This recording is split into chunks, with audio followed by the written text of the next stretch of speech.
Hello guys, कैसे हैं आप सभी लोग। स्वागत है आपका डार्क स्पिरिट के एपिसोड नंबर 493 में। चलिए अपनी एपिसोड को स्टार्ट करते हैं। तो इतने दिनों से मैं गायब था, इसके लिए सॉरी। चलिए हम एपिसोड को स्टार्ट करते हैं। एपिसोड की स्टार्टिंग में हमको लिन फेंग को दिखाया जाता है। लिन फेंग यहाँ पे उठता है, उसके ऊपर बर्फ लगी हुई होती है क्योंकि लास्ट टाइम में किसी मास्टर ने उसके ऊपर एक तरह की बर्फ चढ़ा दी, बर्फ की ऐसी लेयर जिसकी वजह से लिन फेंग को लगा जैसे वो यहाँ पे मरने वाला है। पर अचानक से जब उसकी आंख खुलती है तो लिन फेंग देखता है कि वो यहाँ पे जिंदा होता है। लिन फेंग सोच रहा होता है क्या हुआ, क्या मैं यहाँ पे मरा नहीं, मेरे को तो अभी अभी लगा जैसे मैं यहाँ पे मर चुका हूँ, पर ये हो कह रहा है क्या मैं जिंदा हूँ अभी तक। जबकि एक बंदा बाहर निकलता है और कहता है कि तुम पहले एक बार मर चुके हो, क्यों है ना। इनफैक्ट भी हैरान होता है और कहता है क्या क्या मैं मर चुका था। और जबकि वो पीछे देखता है तो बहुत ज्यादा हैरान होता है और फिर वो कहता है तुम तो वही हो, वही सोल। जबकि यहाँ पे बंदा कहता है हंसते हुए कि जरा मुझे बताओ कि यहाँ पे डेथ का फील कैसा था, जब तुम यहाँ पे मरने जैसा तुम्हें लगा कि तुम यहाँ पे मरने वाले तो उसका फील कैसा लगा तुम्हें। तो जबकि लिन फेंग कह रहा होता है भला ये कैसा क्वेश्चन है कि यहाँ पे तो सबको ही मरने में बहुत ज्यादा बुरा लगता है, एक ऐसी फीलिंग सबके मन में आती है जो कि सभी अपने प्यारों को याद करते हैं। जबकि बंदा हंसने लगता है और कहता है हाँ तुमने ठीक कहा, जो मरने का वो होता है यानी फील होता है बहुत ज्यादा बुरा होता है, बिल्कुल भी अच्छा नहीं लगता जब कोई इंसान मरता है, मरने के कगार पे होता है। जो इंसान पहले से मर चुका होता है वही इंसान लाइफ की वैल्यू को अच्छे से समझ पाता है, जिसने इसको एक्सपीरियंस किया होता है, मरने के एकदम मरने पे वो होता है। तो जो इंसान मर चुका होता है या तो जो इंसान ने मौत को एक्सपीरियंस किया होता है, एक ऐसा बात जो कि हम जिस पे चलते हैं जिससे हम यहाँ पे बहुत ज़्यादा ही स्ट्रॉन्गर बन सकें।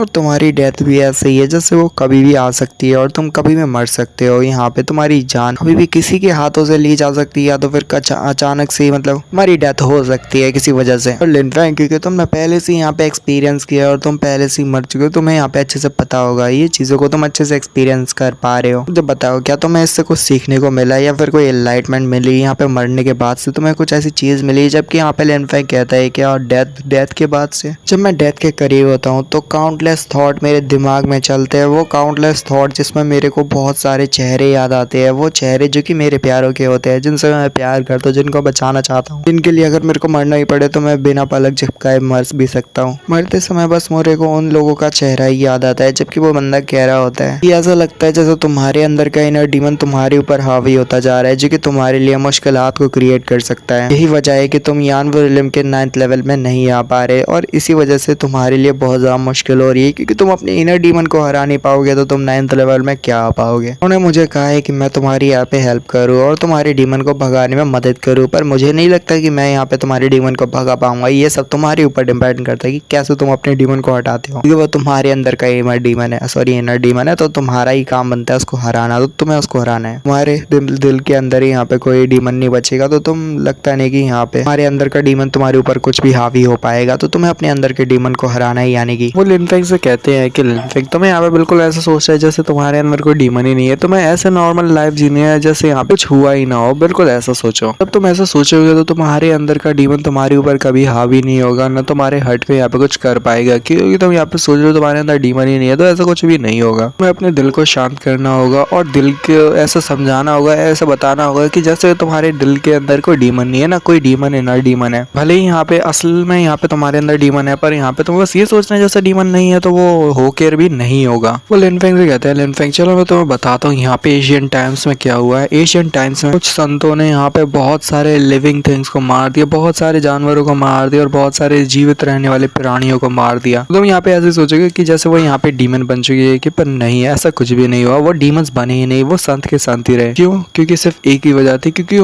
उनको अपने दिल के ऊपर पूरा मतलब विश्वास था और पूरा कंट्रोल था अपने दिल के ऊपर। वो लोग अपने हर्ट की मानते थे, उन्होंने अपने हर्ट को फॉलो किया। हर्ट को फॉलो करने की वजह से वो जैसा चाहे वैसे बन सके। यहाँ पे भले ही तुम एक बात को जान के बहुत ज्यादा हैरान हो जाओ, पर मैं तुम्हें बताऊं कि डीमन भी यहाँ पे संत बन चुके हैं और ऐसा हो चुका है कि यहाँ पे डीमंस, जहाँ तक कि डीमंस भी संत बन के यहाँ पे नॉर्मल लाइफ जिए और बिल्कुल अच्छा किया अपनी लाइफ में, बहुत ज्यादा अच्छे बने हैं। तो लिन फेंग भी हैरान होते हैं क्या डीमंस यहाँ पे सेंट बने हैं यानी संत बने हैं। तो बिल्कुल ऐसा ही है जैसे वो मेरे को जो मेरे पुराने टीचर थे बिल्कुल वैसे ही, यानी यान यू, पुराने टीचर यान यू मेरे को पास में यही सारी चीजें बता दे कि उनको यहाँ पे सारी चीजें पता बताती है और बिल्कुल वैसे ही मेरे को बताते थे कि जैसे मेरे को यहाँ पे अपने दिल के ऊपर मतलब विश्वास रखना चाहिए और अपने दिल पे काबू करना चाहिए और उसको ही फॉलो करना चाहिए। मैं यहाँ पे दिल की बात सुनता हूँ तो मैं यहाँ पे जो चाहे वो कर सकता हूँ। मैं यहाँ पे अपने डीमन को भी यहाँ पे हरा सकता हूँ और वो मेरे ऊपर हावी नहीं होगा। ओल्ड मैन तो बिल्कुल वैसे ही मेरे को टीचिंग दे रहे हैं जैसे बिल्कुल पुराने टीचर ज्ञान देते हैं। तो इसका मतलब यही है कि मेरे को यहाँ पे बिल्कुल ऐसा सोचना है कि यहाँ पे कुछ भी नहीं है और मैं बिल्कुल नॉर्मल हूँ। मेरे को यहाँ पे अपने दिल को फॉलो करना चाहिए, तभी जाके मैं एक सेंट की तरह पे बन पाऊंगा। यहाँ पे डीमन नहीं बनूंगा और डीमन मेरे ऊपर हावी नहीं होगा जब मैं ऐसा करूंगा, यानी कि मैं अपने दिल की बात मानूंगा। लिनफेंग यहाँ पे थोड़ा सा झुकता है और कहता है, सीनियर आपका गाइडेंस देने के लिए शुक्रिया, ये जूनियर आपकी गाइडेंस से बहुत कुछ सीखा है। जबकि यहाँ पे जो सीनियर रहते कहते हैं कि हाँ कोई दिक्कत नहीं, तो ये बस छोटा सा एफर्ट था। मुझे लगता है कि तुम पहले भी मर चुके हो तो यहाँ पे अच्छे से समझ पा रहे हो जो मैं यहाँ पे कह रहा हूँ, तो अपने हर्ट को समझ पा रहे हो। और मुझे ऐसा भी लगता है जैसे मैं यहाँ पे तुम्हें कुछ भी नहीं सिखा सकता क्योंकि तुम पहले से ही बहुत ज्यादा स्ट्रॉन्गर हो। तुम आगे जाके बहुत ज्यादा स्ट्रॉन्गर भी बनोगे। बस यहाँ पे तुम्हारे जैसे स्ट्रॉन्ग लोगों के लिए, हमारे जैसे लोग बस तुम्हें यहाँ पे डिवाइन एबिलिटीज दे सकते हैं और कुछ ऐसे स्पेल सिखा सकते हैं जिसकी वजह से तुम स्ट्रॉन्गर हो सकते हो, तुम अपनी लिमिट्स के ऊपर जा सकते हो। जब तुम यहाँ पे एक राम में फंस जाओ या फिर एक राम से हायर जाने की कोशिश करो तो तुम्हारे लिए कुछ पावरफुल टेक्निक्स यहाँ पे मायने रखती है। तुम्हें यहाँ पे कुछ पावरफुल टेक्निक को सीखना चाहिए। तुम्हें यहाँ पे अपने जो राम है उसको भी कंप्रिहेंशन करना चाहिए, तब क्योंकि तुम्हारे पास इनलाइटमेंट है। अभी के लिए मैं यहाँ पे तुम्हें कुछ नहीं सिखा सकता। जबकि लिनफेंग कहता है इनलाइटमेंट, क्योंकि बंदा यहाँ पे जाते जाते यहाँ पे कह जाता है कि देखो तुम्हें यहाँ पे खुद से सोचना चाहिए। जो लिनफेंग होता है वो यहाँ पे कह रहा होता है कि अच्छा अब मैं यहाँ पे सारी चीजें समझ चुका हूँ। फिर वो पीछे मुड़ता है और मुस्कुराते हुए कहता है कि मैंकिंग मैं यहाँ पे समझ चुका हूँ। जबकि जो मैंकिंग होती है वो भी लिनफेंग के पास आती है और यहाँ पे दोनों यहाँ पे खेलने लगता है। लिनफेंग यहाँ पे बहुत ज्यादा खुश होता है, बहुत ज्यादा नॉर्मल होता है, हंस रहा होता है, मुस्कुरा रहा होता है। जबकि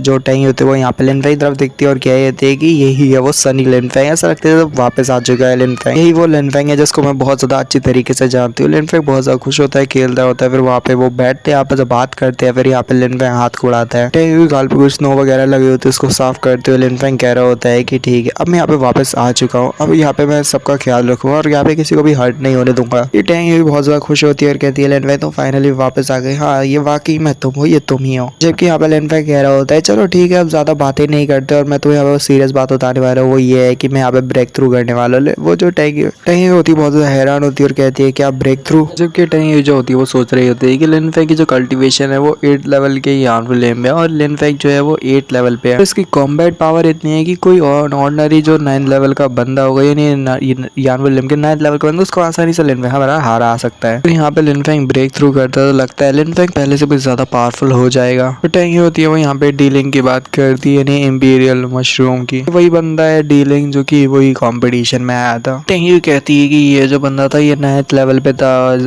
मतलब जानविलियम के 9th लेवल पे, और ये यहाँ पे बहुत ज्यादा स्ट्रॉन्गर था। अपनी ब्लड लाइन को यूज करते हुए यहाँ पे बहुत ज्यादा पावरफुल बन सकता है और अपनी कल्टीवेशन को बढ़ा सकता है और 9th लेवल के पीक भी पहुंच सकता है। और आखिर में हुआ क्या, वही हुआ जैसा होना था। इसकी जो हार थी वो तो लिनफेंग के हाथों ही लिखी थी और वो हार गया। लिनफेंग तो यहाँ पे यानविलियम के 8 लेवल पे था पर आसानी से लिनफेंग ने इस बंदे को हरा दिया जो कि 9th लेवल पे था। ये लिनफेंग द्वारा और साथ ही डुआन वुडाओ द्वारा हारा गया है। ये बंदा बहुत ज्यादा बेकार तरीके से हारा था और आखिर में फिर से वही हुआ जैसे कि लिनफेंग ने यहाँ पे डुआन वुडाओ को भी हरा दिया जो कि उससे भी ज्यादा अपर लेवल का बंदा था। पर फिर भी आसानी से लिनफेंग को कोई दिक्कत नहीं है, उसने डुआन वुडाओ को भी यहाँ पे हरा दिया। इससे साबित होता है कि लिनफेंग के पास ज्यादा एक्सपीरियंस है, उसने बहुत सारी फाइट को किया है और उस ऊपर से उसके पास पावर भी है और साथ ही वो जानते हैं कि यहाँ पे कैसे उस पावर का यूज करना है। लिनफेंग यहाँ पे ब्रेक कर देता है अपने शैकल्स को, साथ ही वो यहाँ पे 9th लेवल के ऊपर स्टेप रखता है। लिनफेंग यानविलियम के 9th लेवल पे पहुंच जाता है तो यहाँ पे सबके लिए बहुत ज्यादा हार्ड होगा उसको यहाँ पे हराना। यानविलियम का कोई भी पर्सन नहीं होगा जो यहाँ पे लिनफेंग को हरा दे, भले वो यानविलियम के पूरे पीक पे क्यों ना हो, 9th लेवल के पीक पे क्यों ना हो, पर फिर भी लिनफेंग को कोई नहीं होगा जो कि यानविलियम के अंदर रहते हुए हरा पाए। लिनफेंग की पावर यहाँ पे बहुत ज्यादा बढ़ जाएगी। इसी के साथ ही वाले एपिसोड को खत्म करते हैं। ये लाइक कर पसंद आता है,